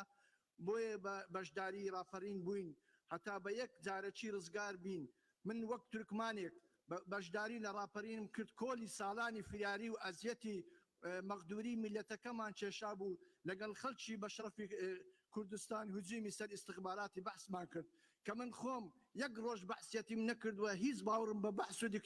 دیکتاتۆر نەبووە. بۆیە لە ناو ئەو پەرلەمانە داوا دەکەم لە خەلکی بە شەرەفی کوردستان تەجروبەی پێکەوە ژیانی پێکاتەکان لە کوردستان ببێتە نمونەیەک لە هەموو جیهاندا. بەڵێ سپاس. کاک ڕۆمیۆ فەرموو. سپاس. بەڵێ. بەڵێ بەڕێز سەرۆکی پەرلەمان ڕۆمیۆ هەکاری، من پێشەکی شانازی بەخۆم دەکەم وەکو ئاشوورێک بەشدارەیەکی چاڵاکانەم هەبووە لەم ڕاپەڕینە مەزناوە، تەمەنیشم گەورە بووە، بچووک نەبووم، گچکە نەبووم. بەداخەوە دوای تێپەڕبوونی 30 ساڵ خەڵک بە ناومێدی باسی ئەو حەدەسە گەورەیە بیکات و من پێم وایە ڕاپەڕی ناکرێت بەو شێوەیە باسی لێوە بکرێت، چونکی ئەوەی دیارە، ئەوەی ئێمە دەیبینین هەر کاتێک ئەم حەدەسە نێزیک دەبێتەوە، هەر ئەو حەزبولایەنە سیاسیانەی کە هەمویان بەشدار بوون لەم ڕاپەڕینە مەزنەدا، هەرێکە بە شێوازی جۆرا و جۆر باسی ئەم ڕاپەڕینە مەزنە دەکات و خۆیان دەکەم بە خاوەنی ئەم ڕاپەڕینە مەزنە و هەندێک لە حزبەکانیش وەکو مڵکی تایبەتی خۆیان باسی ڕاپەڕین دەکات. بۆیە من پێم وایە ناکرێ ئەمە حەدەسێک بوو مێژووی کوردستان و عێراق و ناوچەکەی گۆڕی پەرلەمان و حکوومەتی دامەزران. کاکیمدار ڕێزیش فەرموو. زۆر سپاس. بەڕێز سەرۆکی پەرلەمان، ئێمەش وەکو تورکمان و فراکسیۆنی بەرەی تورکمانی بە بۆنەی ساڵیادی ڕاپەڕینی پیرۆزی کوردستان پیرۆزباوی لە گشت خەڵکانی هەرێمی کوردستان بە گشت پێکاتەکان دەکەین و ڕێز و نەوازش بۆ شەهیدان دەخوازین بە هیوای یەکڕێزی و برایەتی و پتەوکردنی پەیوەندی لایەنە سیاسەکانی هەرێمی کوردستان بۆ ئایندەیەکی گەشت و ئەم دەستکەوتە بە زەحمەت هاتەدی بە ئاسانیش ون نەبێ و داهاتی ئەو دەوەرە، داهاتی دەواازەی ئەو دەوەرە بە زیاتر بدرێتە ناوچەی ڕاپەڕین و خاستانڕانیە بۆ ئەوەی زیاتر ئیسفادە لێ بکەن و هەمان کاتە لە بواری تەندروستی خۆتان دەزانن خاصن نەخۆشخانەکانی تایبەت ما لە سەفکردیتیان بە تیجارەت بە هیوای ئەوەی قانونێک دابدرێ بۆ ئەو نەخۆشخانە و چکە نەخۆشمان زۆر مەغدورن. لەگەڵ ڕێزم. زۆر سپاس. دکتۆرە گەلاوێش فەرموون. دکتۆرە گەل. سەرەتا پیرۆزبایی جەژنی 8 مارس لە ئافرەتانی جیهان و کوردستان بە تایبەتی دەکەم و سەرەتا پیرۆزبایی ڕاپەڕینیش دەکەم لە ساڵی 1991 گەلی کوردستان لە سەرجەم شار و شارۆچکەکانی بە هەموو چین و توێژەکانەوە بڕیاریاندا دژی حکوومەتی بەعس ڕاپەڕین نەچی سەرتاسەری ئەنجام بدەن. ڕاپەڕین وەرچەرخانێکی مێژووی بوو بۆ گەلی کوردستان لە باشووری کوردستان، ئەمەش لە ئەنجامی دەیان چیرۆکی سەرنج ڕاکێش و هەست بزوێن و جەرگ بڕ لە کاتی ڕاپەڕیندا. بە یەکگرتووی گەلی کوردستانیش بووە هۆکاری ئەوەی گەلی کوردستان بۆ یەکەم جار لە باشووری کوردستان ببێتە خاوەن قەوارە و حکوومەت و ئیدارەی خۆی و ئەو پەرلەمانەی کە ئێستا تێداینە و بەرەی کوردستانی ڕۆڵێکی گرنگی هەبوو لەم دەستکەوتانە بە سەرۆکایەتی جەنابی سەرۆک مەسعود بارزانی. زۆر سپاس. کاک بەهمەن فەرموون. سپاس. بەڕێز سەرۆکی پەرلەمان، ڕاپەڕین گەورەترین شانازی مێژووی بزوتنەوەی ڕزگاری خوازی کووردە، بۆیە بم بۆنەوە پیرۆزبایی لە هەموو خەڵکی کوردستانەکەم. ئامانجی ڕاپەڕین بریتی بوو لە ڕزگارکردنی خەڵک و خاکی کوردستان لە ژێردەستە و لە دکتاتۆریەت. ئەو ئامانجانە بەدی هاتن و دەستکەوتەکانی ڕاپەڕینیش بریتی بوون لە پەرلەمان و حکوومەتی هەرێمی کوردستان و هەروەها و ئازادی کە ئەمڕۆ خەڵکی کوردستانی تێدە دەژی. حەقی خۆیەتی لێرەوە سوپاسێکی بێپایانی سەرکردایەتی سیاسی کوردستان و سەرۆک مەسعود بارزانی کە ئەو کات سەرۆکی بەرەی کوردستانی بوو لە ڕاپەڕین و لە ناو کۆیەدا ڕایگەیان کە دەبێت شەرعیەتی دیموکراسی و سندوقەکانی دەنگدان جێگە بە جێگەی شەرعەتی شۆڕژگەڕی بگرێتەوە و خەڵکی کوردستان خۆیان بڕیار لە چارەنووس و خۆیان بڕیار لە بەڕێوەبردننی خۆیان بدەن و بەرهەمەکەی ئەم پەرلەمان و حکوومەتەیە. بۆیە ئەمە جێگەی شانازی هەموو کوردێکە. ئەوەی کە ئەمڕۆ ئەیەوێت دەستکەوتەکانی ڕاپەڕین ناشینکە ئەوە گەندەڵی و قاچاقچێتی و ئەو خەڵکانن کە هەموو پیرۆزەکانی ئەم وڵاتیان لە ڕێگەی ڕاگەیاندن و سایتی علوجەوە ناشرین کردووە. کاک حکمت سپاس بۆ بەڕێز فەرموو. بەرز سەرۆکی پەرلەمان ئەم یادە پیرۆزە لەگەلی کوردستان پیرۆز دەکەم بە تایبەتی لە سەرۆک بارزانانی کە ئەو کاتە سەرۆکی بەرەی کوردستانی بوو. لەوێ یادا پیرۆز یا مەزن پێویستە لەسەر لایەنên سیاسی ku demê axiftinê xwe peyamê xwe digehînin bo xelkê ku peyameke rojeke hosaya giring pêwîst e ew peyame pitinê bo hindê bîtin ku layenên siyasî pitir nêzîkî êktir bikin û pitir peywendî yê siyasî xurtir lêbin. û yadî pêwîst e li ser hemî layenên siyasî û li ser perlemanê jî dawkokî bête kirin ku pitir qanûn biçespîtin ji ber ku her welatekî qanûn têda neçespîtin ew welata pêşveçûnê xwe venabînîtin û zor spas. سپاس ئاشنا خان فەرموون. بەڵێ بەڕێز سەرۆکی پەرلەمان بێگومان ئەو راپەڕینێ شکۆداری کە لە هەرێمدا کرا جێگەی فەخر و شانازی ئێمەیە بەڵام لە هەمان کاتە مای نیگەرانیە و مای دڵتەنگیە کە لە 30 ساڵەی یادی راپەڕینە زۆرینەی زۆری هاوڵاتیانی هەرێمی کوردستان هێز و لایەنە سیاسیەکان بە بێ جیاوازی کۆکن لەسەر ئەوەی ئامانجەکانی ئەو راپەڕینە بەداخەوە کرانە قوربانی ململانەی حیزبی. لەم بۆنە نیشتمانیە بە گرنگی زانم سڵاو بنێرم بۆ ڕۆحی ئەندازیاری راپەڕین بەڕێز ڕەوانشاد نەوشوە مستەفا ئەمین کە تا لە ژیاندا بوو پێداگیری لە چەسپاندنی یاسا و ڕێزگرتن لە ئازادیەکان دەکردەوە. بەڕێزان بە گرنگی زانم جەخت لە بابەتێکی ئێستا بکەمەوە ئەویش سەروەری یاسا و چەسپاندنی پایەکانی عەدالەتەکە لە ئەساسا راپەڕین بۆ ئەمەکرا. بەداخەوە لە هەرێمی کوردستان دۆخی یاسا لە ئاستێکدایە دادوەر پارێزەر یاساناس هەمووی دەڵێن دەسەڵاتی دادوەری لەژێر پرسیارێکی گەورەدایە. ڕاستە ئێمە دامەزراوەی یاسادانات دادوەری جێبەجێکردنمان هەیە بەڵام بەناوی خی گەورە و میرەبان کەس و کاری سەربەرزی شەیدان پێشمەرگە قارەمانەکان ڕێخستنە دێرینەکان و زیندانیانی دەستی ڕژەمی باسی لە ناوچوو پیرۆزبایی 30هەمین ساڵیادی راپەڕین لەگەلی کوردستان و دانیشتوانی کوردستان و کۆمەڵانی خەڵکی کوردستان دەکەم. 30 ساڵ لەمەوە بەر لە ڕۆژێکی پیرۆزی وەکو ئەمڕۆدا لە دەواازەی راپەڕین تۆماری دەیان ساڵی تعریب و تعبیس و قڕکردن و کاولکاری ڕژێمی بەعسی خوێنڕێژ پێچرایەوە. راپەڕین بەدەست و بازووی خەڵکی کوردستان و ئەندازیاری یەکێتی نیشتیمانی کوردستان و ڕابەرایەتی جەنابی مامجەلال کە سەرۆکی بەرەی کوردستانی بوو ئەو کاتێش کاکنەوشیروان مستەفا ئەندام یەکێتی نیشتیمانی کوردستان بوو بە هەماهەنگی لەگەڵ لایەنە سیاسیەکان بەرەی کوردستانی بوو. لە ئێستادا خەڵکی کوردستان دەیانەوێت کە سەروەری یاسا و ئازادیەکان و ئاسایش و کار و پیشیان و موچە و قوت و کەسابەت و ژیانیان لە دەست کەمینەیەکی دەسەڵات پارێزراو بێت. چاک بکرێ و لەم یادە پیرۆزەدا داواکارین ئەم مۆدیلەی حکومڕانی چاک بکرێ کە بۆتە هۆی قەیرانی و گەندەڵی و برسی و نەبوونی ئازادی ڕێگە نەدرێت هەڵەی کەمینەیەک راپەڕینی شکۆدار بەنای خی گەورە و میرەبان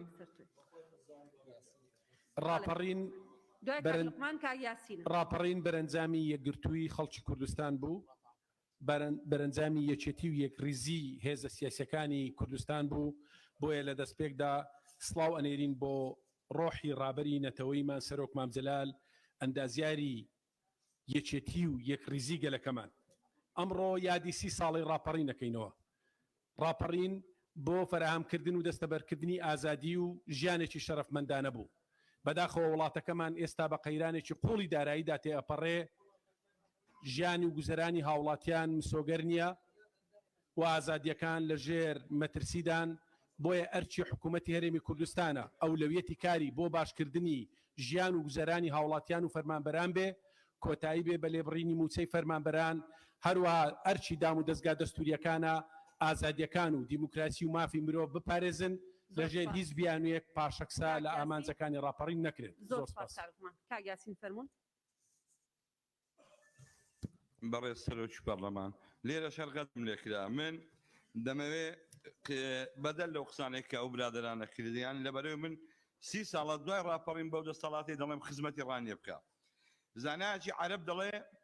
گەر سەلاحەدینی ئەیوبی شکستی خوارد لەو سەرکەوتنانە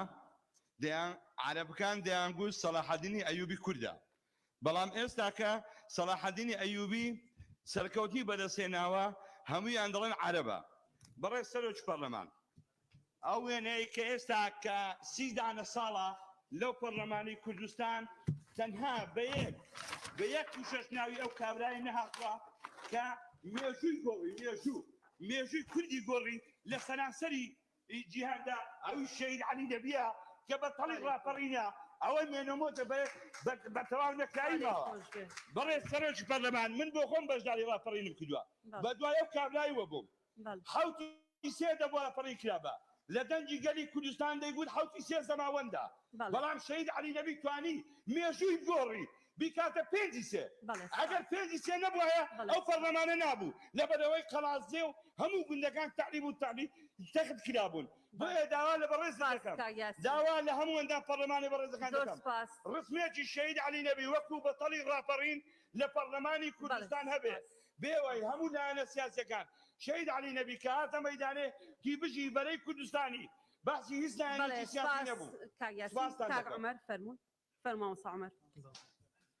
بەناوی خۆی بەخشندەی میهرەبان بەڕێز سەرۆکی پەرلەمان ڕاپەڕین لە پێناو ئازادی و فراهەمکردنی شایستە بۆ هاوڵاتیان جێگەی ڕێزە بەڵام ئەوەی نیگەرانی ئەوەیە کە پاش 30 ساڵ لە ڕاپەڕین دەستکەوتەکانی ڕاپەڕین لە بەردەم هەڕەشە و مەترسیەکی جددیدان ئەویش هەڕەشەی گەندەڵی و نەبوونی دادگەری و دادگەری کۆمەڵایەتیە بەڕێز سەرۆکی پەرلەمان لە پاش 30 ساڵ هێشتا زامی ئەنفال ساڕێژ نەبووە کە سوکاری ئەنفالکراوان چاڕوانی ئێسک و پرسکی خۆشەویستانیانەکەن لە بواری دادگەری کۆمەڵایەتیە لە کوردستان هاوڵاتێکی خان پێداویستی تایبەت 8 ساڵە چاڕوانی موچەی 150,000ەکە بەڵام سەدان خەڵک موچەکان لەسەر و 3 ملیۆنەوەیە کە هێندێکیان ناساین لە بواری ئازادیەکانە ئەوە شەهیدی وایە تاقانەی 6 کوشک تا ئێستش بکوژەکەی دەستگیر نەکراوە شەهیدی ئازادی و ئازادی ڕادەربڕین و خۆپشاندانەکانە بە هەمان شێوە شەهید هەرێم تەمەنی 13 ساڵ ئەمانەوەی دوای ڕاپەڕینین تا ئێستا بکوژەکانیان دەزیز نەکراوە لە خۆپشاندانی سەی سادق شەهید کرا ئەبێ لە کەسوکاری 5 سزادراوی ئازادی بادینان بپرسین بۆ چوونیان لەسەر ڕاپەڕین چییە ئەوە عایشەیە مناڵی کاکشڤان کە قوربانی دەستی ئازادیەکانە با قسە بکات دواتر ئەوەی کەماوە فەرموو هەڵەسخان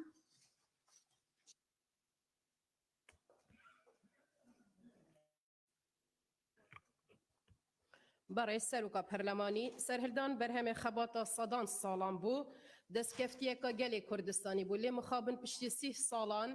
ئەف دەستکەفتیە هاتیە حزبی کردن و كل حزب بما لديهم فرحون جهێدا خەیە ڕاپەرین بوو چەندین ئارمانجا هاتە ئەنجامدانە ئێکیشوانە ئازادی بوو ئەف هاوکێشان و کە گەلک بانگەشی بودکەن ئاەتە ئازادی یان تەنان ئاەتە دادپەروەری یان تەنان ئەم بێژین گەلێ کوردستانê خەبات کرد ئازادی وەربگرتن لێت گەلوێ ئازادیە ژینانê xwe jî divêtin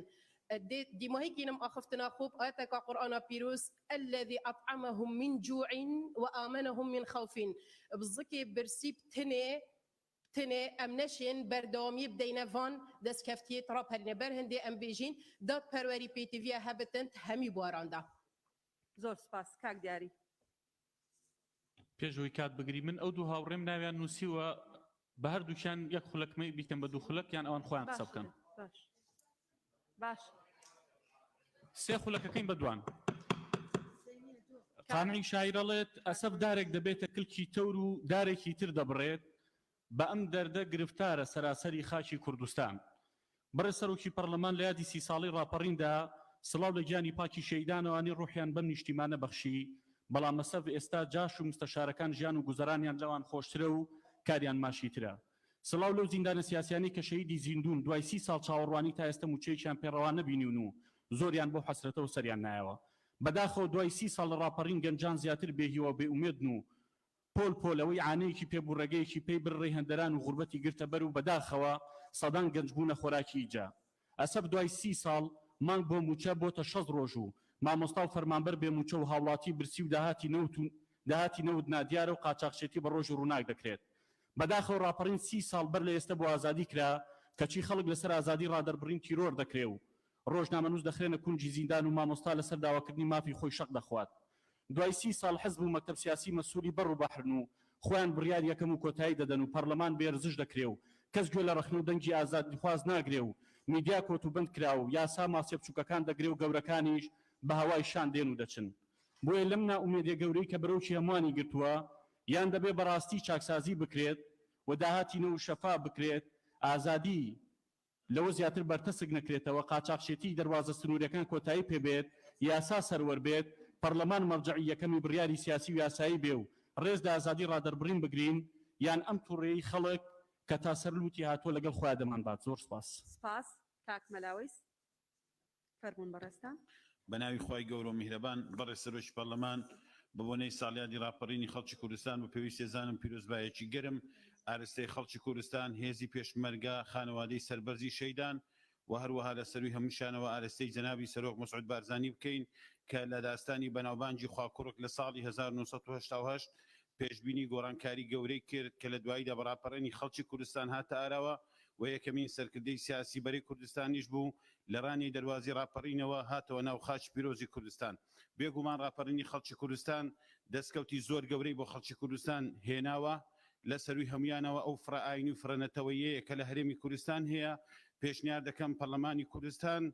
ساڵانە ڕۆژی 7 ئادار کە دوێنێ بوو بە بۆنەی هاتنی قەداسەتی پاپەی فاتیکان بکات بە ڕۆژی پێکەوەژیان لە هەرێمی کوردستان چونکە بەڕاستی ئەمە دیمەن و کاریگەریەکی گەورە بوو و توانیمان بەو شێوازە پرۆتۆکۆل و نێودەوڵەتیە لە پێشوازی قەداسەتی پاپەدابین و زۆر سپاس کاک نزار فەرموون بە ناوی خودای گەورە بەڕێز سەرۆکی پەرلەمان نزار سورچی بەڕێز سەرۆکی پەرلەمان بە بۆنەی یادکردنەوەی 30 ساڵەی ڕاپەڕینە مەزنەکەی بەهاری ساڵی 1991 لێرەوە هیوادارم ئەو ناوچە داگیرکراوانەی هەرێمی کوردستان بگەڕێنەوە ژێر ڕچێفی حکوومەتی هەرێمی کوردستان کە ئێستا لە ژێر هەژمونێکی داگیرکراویدان بەڕێز سەرۆکی پەرلەمان ڕاپەڕین بە یەکڕێزی لایەنە سیاسیەکان و کڵپەی دلسۆزی جەماوەری کوردستان هاتەکایەوە ئەمەش باشترین ئەزمونە بۆ ئێمە کە بتوانین بە یەکڕێزی پارێزگاری لە دەستکەوتەکانمان بکەین بەڕێز سەرۆکی پەرلەمان ئاماژە بە وتارێکی جەنابی سەرۆک بارزانی دەکەم کە لە دوای ڕاپەڕینە مەزنەکە داوای کرد گەلی کوردستان لە ڕێگەی پرۆسەیەکی دیموکراسی و هەڵبژاردن نوێنەرانی خۆیان دیاری بکەن و ئەنجومەنی نیشتیمانی کوردستانی لێبەرهەم هات و دواتر حکوومەت و بۆیە نابێت هیچ لایەنێک دەستکەوتەکانی نادیدە بگیرێت و ئەو بیر و ڕەئازادەی کە ئێستا لە هۆڵی پەرلەمانی کوردستان دەردەبرێن ئەمانە دەستکەوتی ڕاپەڕینە مەزنەکەی بەهاری ساڵی 1991 و وتارەکەی جەنابی سەرۆکە یەک دەرفەتم پێ بدەی بەڕێز سەرۆکی پەرلەمان تەواو کاک فەرید فەرموون سپاس زۆر سپاس کاک نزار کاک فەرید بەڕێز ناو نووسی وە قسە دەکەی قسە ناکەی بەڵێ کاک پێشەوە بە ناوی خۆی گەورە هەروەکو پێشبینیم کردبوو لە بریەوەی باسی ڕانیە بکرێ گەشتی نەو جەدەلەی کە کی ئەندازیاری ڕاپەڕینە لە بریەوەی کە بڵێن لە هەرێمی کوردستاندا پێشەوەی کە ڕاپەڕین بکرێت جەنابی سەرۆک بارزانی سەرۆکی بەرەی کوردستانی بوو بەڕێز مام جەلال کاک نوشوان مستەفاوەکو دوو برا پاڵپشتی ئەویان کردبووی کە ڕاپەڕین ئەنجام بدرێەوە لەگەڵ هەمومانشدا هیچ شتێک لەمانە بەبێ خەڵکی کوردستان نەکراوە خەڵکی کوردستان داینەمە و هێز و پاڵپشتی ڕاپەڕین بوون لەپاڵ هەموم گلەیانەی کە قبولکراون و ئەو ڕەخنانەی کە هەن لە هەرێمی کوردستاندا لە سیاست لە حکوومەت لە پەرلەمانیان لە هەر بابەتێکی دیکە بەڵام ئێمە ڕاپەڕین و ئازادیمان نەکرد بۆی چەپڵە بۆ سیخۆڕ لێ بدرێت و ڕێگە بدرێت خەڵکێک بە ناوی سیخڕی و تێکدانەوە بێت هەرێمی کوردستان بشێوێنێت و بەرەو عقارێکی نادیاری ببات بەڕێزان بەشێک لەو قسانەی کە کراون لەسەر ئەم بابەتە گوای ئازادی زەوت کراوە بەتایبەت لە کەیسی بادیناندا هەر لە بادینان شەهید غازی ئەلیخان شەهید کرا لە کاتی نەرگس چاندندا لە باخچەکەیدا ئەویش خوێنی ڕژا و مناڵەکەی ئەویش فرمێسک لە چاوی هاتە خوارەوە بەڵام بینیمان یەک نەفەر وشەیەک لە دەمی دەرنەهات چونکە بابەتەکە کراوەتە مەسەلەیەکی سیاسی بەرهەم چۆن هەبێ لە حکوومەتی هەرێمی کوردستاندا ئەگەر تۆ لە دەسەڵات بیت و ڕۆڵی ئۆپۆزیسیۆن بژێڕی دەموچاوت قینائێکی لەسەر بێ و بە شەو ئەرکێکت هەبێ و بە ڕۆژ ئەرکێکی دیکەت هەبێت نەیت بە واجبی خۆت بە مەسئولیتەوە کارەکانت فەرموون بەڕێستان زۆر سپاس بە ناوی خۆی گەورە میهرەبان بەڕێز سەرۆکی پەرلەمان سەرەتا بەو ئایادە پشکۆیە سڵاو و پیرۆزبایی دەنێرم بۆ تەواوی خەڵکی کوردستان لە سەر و هێمانەوە عەرابی ڕاپەڕین و نەخشەدا ڕێژەری ڕاپەڕین جەنابی سەرۆک بارزانی کە مەیدانیان بە تەوجیهاتەکانی توانی قیادەیەکی باشی ڕاپەڕین بکە بەڕێز سەرۆکی پەرلەمان ئەگەر فلاشباکی بکەین بینەوە پێش دیمەنەکانی پێش ڕابەرین ببینین چۆن باسیێکی پێپەتی بە شەقەزلە لە لاوانی کوردەوە پێڵێ کە تۆ متەمەڕدی ئێستا لە دوای ڕاپەڕین کە یەکێکە لە بەرهەمە هەرە جوانەکانی ڕاپەڕین بریتە لەو ئازادی کە دەسەبەر کراوە لەو ئاساشەی کە هەیە لە هەرێمی کوردستان لە ژێر سای پێشوەرگەی کوردستان هەمومان بە ئازادی دەئاخوین و دەژین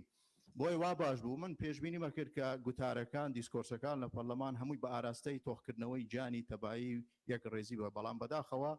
بەشێک لە گوتارەکان بە ئاراستەی ئلێکترازانی سیاسی بوو من دەپرسم ئەوانەی بە تایبەتی حزبەکانیان لە دەسەڵاتە با تەواوی کەم بەڕێ سەرکۆڵەوە آخر دوو نەیکرد بە یەک لەقا ڕێگەتدا کە دوو خوڵە قسە بکە کاک دیاری ڕێگەت نەدا ئێمە یەک خوڵە قسە بکەین آخر ناکرێ خۆ پەیڕەوی نیە هەر کەسێک لە جیات خۆی قسە دەکات خەدیجە خان فەرموون سپاس کاک ڕێبوار سپاس بەڵێ خات برای سروکی پارلمان به بونه 8 مارس روز جهانی آفراتان پیروزبایی لسرجم آفراتانی کردستان و دایکانی خوراگیر کردستان دکم یادی راپرین لگلی کردستان پیروز بیتن بگمان راپرین پیامکی گرینگی هبو بود دجمنانی گلی کرد که گلی کرد چیتر جر دسته و ظلم و زورداری قبول نکتن او راپرینه با یک ریزی و یک هلوستی همو گلی کردستان لسر آسی سیاسی و لسر آسی جماوری توانی که سرکبتونه که گوری به دست بهینیتن امرو کش استا بو پاراستنی دستکفتکانی ام راپرینه او یک ریزی و یک هلوستی دوباره پیوسته بو پاراستنی او پارلمان ام حکومت او قواره هریمی کردستانه که بر همی ام راپرینه دوباره پیوسته که اما یک ریزی و یک هلویز بین و هر کسی کش پیچوانه اما بکاتن بگمان ناپاکی لخونی شهیدانی رگای رزگاری خازی کردستان دکاتن زور سپاس کاک حاجی سفین فرمون برستا زور سپاس خدیجه خان بەناوی خدای گەورە میهرەبان بەڕێ سەرۆکی پەرلەمان ڕاپەڕین ڕەتکردنەوەی ستەم و داگیرکاری بوو لە هەمان کاتیشدا هەنگاوێکی مەزنی بزوتنەوەی ڕزگاری خوازی کورد بوو بۆ دەستپێکی قۆناغێکی گرنگ لە خەباتی گەڵەکەمان ئامانزی ڕاپەڕین گەڕانەوەی خاک و ماف بوو بۆ گەلی کوردستان کە ماوەیەکی زۆر بوو بە زەبری ئاگر و ئاسن زۆرداری لە خەلکی کوردستان زەوت کرابوو ڕاپەڕین ئەوە بوو بۆ گەلی کوردستان سوپاس خان فەرموو بارێ سەرۆکە پەرلەمانی وەڵاهی مەخە حاضر کردبی ڕاستی ئەم سڵاو پیرۆزباهی بنێرن vê ya ڕاپەرینê mixabin welêkirin xweziya birgahane her neba çinkî şîna muanat û kêşa û gilê wê manteqa û xelkê bigehînin arastek dî vebirin ez daxwazî cenabê te dikim dîf madde 55 birge du çend wişa û gelek hatin bikarînanê ji lawê Gulistan Xan Şîrîn Xan ka ve kak Serk û kak diyarî bên labirin rastî necanbîn û derheqê vê destskefta mezin de bên kirinê parastina şik û heybet û êkrêziya milletê Kurd hemî dema lazim e hebitin rawestandina vê teşhîrkirinê û neşrînkirina êk du rastî bila sekinitin behsa ev destkeftê tenêt mezin Xwedê hindek şwana et axivtîn aslan not û êkin malî da ana hindek not û din e hîn çiş raperînê nizanin nizan raperîn tîş tarîxê bî بەڵێ سپاس نابێ وەڵامی کاک دیاری بەڕێز ئێمە لێرەین ئێمە دانیشتن بەڕێوە بین ئەڵێ بە گوێرەی مادەی 55 ئەو وتانە لادەن دوجار ئێمە قرارە دەین چی لە ئەدەین و چی لا نادەین لەبەرەوە یعنی دەرفەتدا کە قسەیەک دەکرێت کە زانیمان دەرچوونە لەوەی کە ئەبێ بوترێت ڕای دەگرین ڕێی خۆی دەڵێ بەپێی مادەی 55 یا بە قسەیەکەین یا بە قسەی ناکەین سپاس ڕۆژان خان زۆر سپاس کاک عوسمان سێدەری بەڕێز سەرۆکی پەرلەمان لەم بۆنە پیرۆزەدا پیرۆزبایی گەرم لە کەسوکاری سەربەرزی شەهیدانی ڕاپەڕین و تێگڕای شەهیدانی گەلەکەمان و تێکۆشەرەکانی میلەتەکەمان بەگشتی یەکەم دیارە ڕاپەڕینی مەزنەکەی خەڵکی کوردستان بە پاڵپشتی یەکێتی نیشتیمانی کوردستان و تێگڕای لایەنە سیاسیەکانی نێوبەرەی کوردستانی بوو و هەروەها من لەم بۆنەیەدا داواکارم خزمەتی زیاتری کەسوکاری سەربەرزی شەهیدان بکرێت و لە هەمان کاتیشدا لە هەموو شار و شارۆچکەکاندا شەقامێک بە ناوی شەهیدانی ڕاپەڕینەوە بکرێتووە بە ناوی ڕاپەڕینەوە بکرێت و وەروێنەی شەهیدەکانی تیا هەڵواسرێ و هەروەها ئەم ڕۆژەش بکرێتە ڕۆژی ئاشتەوایی سیاسی و کۆمەڵایەتی و یەکتر قبولکردنی تەواوی لایەنە سیاسیەکانی کوردستان. زۆر سپاس کاک علی حەمە ساڵح. بە ناوی خی گەورە بەڕێز سەرۆکی پەرلەمان دیارە ڕاپەڕین دژی زاڵمێکی ستەمکار بوو بەڵام ئەندازیاری ڕاپەڕین کاکنەوشوان خۆی پێیوا بوو ڕاپەڕین ئامانجەکانی نەهاتوەتەتی بەداخەوە بەشێکی زۆری بەرپرسان لە سای ڕاپەڕینە دەستیاندا شەریکەی نەوت و سکیوریتی و قاچاقچێتی و لیوا فەوجی پاسەوانی و داگیرکردنی زەوی و کارگە و جگەرەی کارگەی جگەرە و مەشروب بە نایاسایی و قاچاقی داخڵکەن و گۆڕەپان و پاڵاوگەی بێمەڵت بکەن و ژەهر بکەن بە قورگی خەڵکە. ڕاپەڕین دژی نادادی بوو بەڵام ئەپرسین دوای 30 ساڵ لە حکومڕانی کوردی و دەیان گەندەڵی و دزی هیچ بەرپرسێک لە سژنەکانە نییە. بەداخەوە ژیانی پێشمەرگە لەو پەڕی خراپیایە.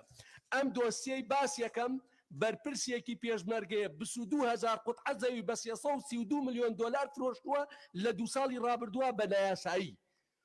ئەم دۆسیەی ترکە لێرە ئەیخەمە ڕوو کە زەختێکی زۆرم لێکراوە باسی نەکەم لە 96 جگەرەی کوردستان ێستا بەرپرسان بە قاچاق داخڵیەکەن لە 40 مەشروب بە قاچاق چەندین کارگەی جگەرە و مەشروبیان بە نایاسایی بەبێ مۆڵەتدانراوە خراپترین کوالێتیەکەن بە قورگی خەڵکە. ئایا خەڵکی کوردستان ڕاپەڕینی بۆ ئەمە کرد؟ ئایا خەڵکی کوردستان ڕاپەڕینی بۆ ئەوە کرد زەویە وەرگیرێت و بدرێ بە 30 ملیۆن دۆلار و خەڵکیشنان نەبێ بیخوا؟ زۆر سپاس کاک علی حەمە ساڵح سپاس بۆ بەڕێزت.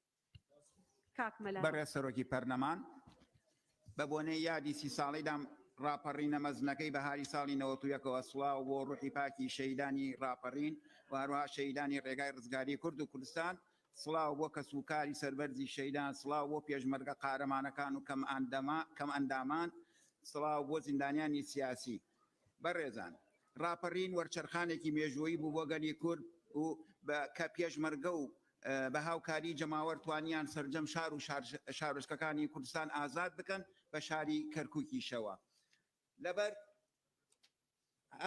ئەو ڕاپەڕینە لەبەر هەمی ئەو ڕاپەڕینە مەزنە توانراوە حکوومەتی هەرێمی کوردستان و ئەم پەرلەمانە بێتە دی کە بە خوێنی هەزاران شەهید و ڕۆڵەی ئەم نیشتیمانە. بەڵام بەداخەوە حکوومەتی هەرێمی کوردستان وەکو پێویست ئاوردی لە پێشمەرگە و کەم ئەندامان و زیندانیانی سیاسی نەداوەتەوە کە مافی ڕەوای خۆیان لە ژیانێکی شایستەیان هەبێ لە دوای 30 ساڵ ڕاپەڕین ئێستا زۆربەیان نەخۆش و پەککەوتەون کە هەموو ژیانی خۆیان بەخت کردبوو بۆ ئەم کوردستانە زۆربەیان تاوەکو ئێستا پارچە زەویەکیان پێنەدراوە یان موچەکانیان بۆ نەبراوەتەوە وەکو پێویست. سپاس کاک مەلا ناصر. بەڕێز سەرۆکی پەرلەمان ڕاپەڕینی ئاداری 91 یەکێ بوو لە وێستگە گرنگ و شۆڕژێڕەکانی مێژووی گەلی کوردستان لە ئاکامی یەک ڕێزی گەلی کوردستان بوو. لەم هەڵومەرجەی ئەمڕۆی کوردستاندا ئەو ئاستەنگ و بربەستانەی کە دووچاری بزوتنەوە ڕزگاری خوازی گەلەکەمان و قەوارەکەمان دەبێتەوە وا دەخوازێت. پێداچوونەوەیەکی تەواو و جددی بە تێکڕای سیاسەتە پەیڕەوکراوەکان بکرێ بە دیدێکی ڕەخنەگرانەی بابەتیانە کە خزمەت بە ئامانجەکانی ڕاپەڕین بکات. دوورکەوتنەوە لە ململانەی لاوەچی، پتەوکردنی پایەکانی دیموکراسی، پاراستن و فراوانکردنی پانتایی ئازادیەکان، یەک ڕێزی، سەروەری یاسا، دابینکردنی ژیانێکی شایستە کە عەدالەتی کۆمەڵایەتی بۆ هاوڵاتیان دەستەبەر بکات، زامنی پاراستن و بەهێزکردنی قەوارەی باشووری هەرێمی کوردستانە بە پێچەوانەوە مەترسی و هەڕەشەکان لەسەر ئەو قەوارەیە ڕۆژ لە ڕۆژ زیاتر دەبێت. نەمری و سەربەرزی بۆ شەهیدانی ڕێگای ڕزگاری و سەرفرازی و زۆر سپاس. زۆر سپاس دەست خۆش. دکتۆر کاظم. بەڵێ بە ناوی خوای بەخشندەی میهرەبان دیارە بەڕاستی ڕاپەڕین گەورەیە و مەزنە و ڕێزی لێگرین هەمومان ڕێزی لێگرین بەڵام وەڵایی خەڵک ڕاپەڕینی بۆ ئەوە نەکرد کە لە دوای 30 ساڵ نێوانی 3 پارێزگا نەکرابێ بە دوو سایت. وەڵایی خەڵک ڕاپەڕینی بۆ ئەوە نەکرد کە لە سا 21 موچەکەی ببڕێ کە موچەی پاشەکەوت بکرێ. وەڵایی خەڵک ڕاپەڕینی بۆ ئەوە نەکرد کە 2 مانگ جارێ موچەی پێ بدرێ. وەڵایی خەڵک ڕاپەڕینی بۆ ئەوە نەکرد کە کۆرپەکەی کردە باوشی و چوو لە ناو شەقامەکانە ڕژێمی پێشووی بۆ دەرنا بۆ ئەوەی نەکرد کە ئەو مناڵەی باوشی گەورە بوو زانکۆی تەواو کرد لە تاو بێ ئیشی و نەبوونی و هەژاری سەری خۆی هەڵگرێ و لە ڕێی خاری تیا بچێ. وەڵایی خەڵک ڕاپەڕینی بۆ ئەوە نەکرد کە لە ناو هەرێمی کوردستانە ڕۆژنامەنووس تیرۆر بکرێ. وەڵایی خەڵک ڕاپەڕینی بۆ ئەوە نەکردووە کە کاتی خۆی بەعس شەقی لە کورد هەڵەیە بەڵام ئێستا دەسەڵات شەق لە مامۆستایەکی کورد هەڵبا. وەڵایی خەڵک ڕاپەڕینی بۆ ئەوە نەکرد کە حاکم لە تا زۆر سپاس. کاک سیپان فەرمون بەڕێستا. برس سروکا پارلمانی راپرینا گل کردستان او راپرینا خلکی ولات ما خوینا خو کریا قربانی جپی خمت جیانه کاش هجی و گهشتن به حکمرانیا کردی و مفاداربون لثروت و سامانی جبو برجواندیا گشتی نک ثروت و سامان وی ولاتی یک و خورتن وی ولاتی خوین جبو رشتی جبو برجواندیا تایبت بچیتن لو دولمند و بازرگانن لی خلکی هرما کردستان اوی کو سرهلدان کری هجار و دست کردن خلکی هرما کردستان سرهلدان کر جبوی که با آزادی بشن باغون لی اورو که گنجن ولات المال سر کومنت که دهنه دست سر کرنو زندان کرن